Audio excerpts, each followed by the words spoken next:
Dear students, we are starting here about electron transport system in two parts, cyclic and non-cyclic electron transport during the process of photosynthesis.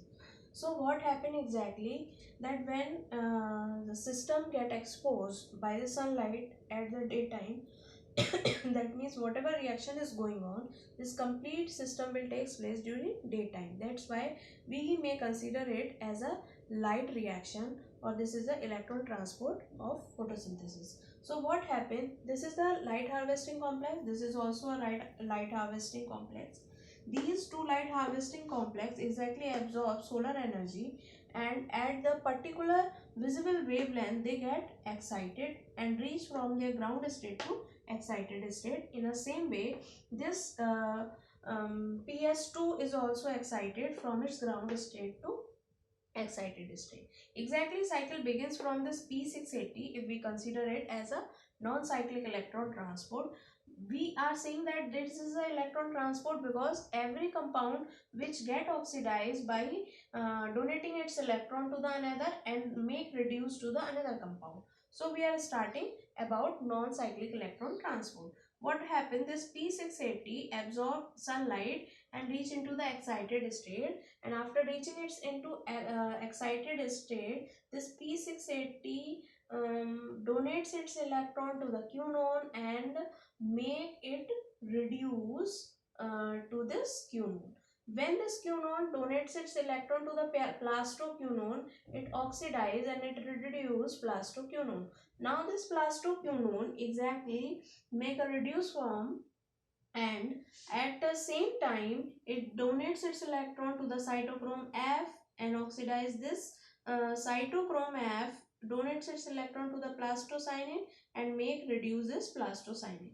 And finally this plastocyanin donates its electron to P700, and it is also absorbing light from this light harvesting complex with the help of this complex, and it reaches from its ground state to the excited state. Finally, what happened? This P700 donates its electron to the unknown compound A, and this unknown compound A donates its electron to the ferredoxin and make it reduce. So, in presence of an enzyme ferredoxin nitrogen reductase, what happened? It convert NADP, nicotinamide adenine dinucleotide phosphate, convert into NADPH. And finally, what happened? When it is more excited, at that time what will happen, this ferredoxin return its electron to the cytochrome F6, and this cytochrome F6 give its electron to the plastoquinone. In this way plastoquinone again get reduced, and finally this plastoquinone transport this electron to the cytochrome F, then plastocyanin, and after it is reaching up to the P700. That means whatever electron is going from this P700, it is coming back via this ferredoxin, cytochrome F, plastoquinone, cytochrome F, plastocyanin, and it again return to the P700. In this way, this is a cyclic electron transport.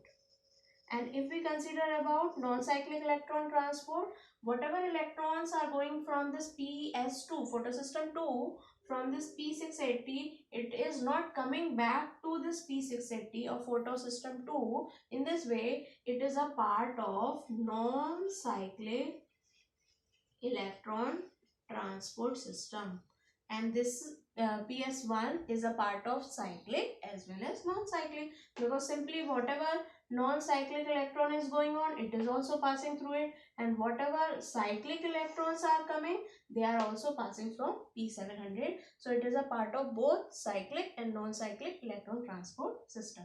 Two things are remain over here, that water oxidase is an enzyme which work in presence of this manganese ion, chlorine ion and calcium ion. So finally what happened, one oxygen molecule evolved by this two water molecules, and here tyrosine is a compound which sometime obtain electrons, and this Z is an unknown compound which is also help in receiving an electron. Here two unknown compounds are over here, one is Z, another one is A.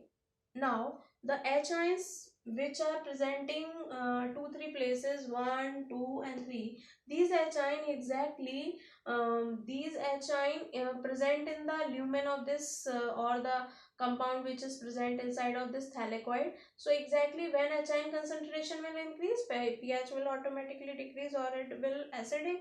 So what happened, it help PQH to help in the balancing of hydrogen ion, or we can say pH of that thylakoid. Now this ATPase complex help in the formation of ATP by this ADP. If we consider the structure of this ATPase complex which is present in the non-appressed region, this is the CF0 which is the stop and CF1 is the head of this ATPase. So it is all about cyclic and non-cyclic electron transport.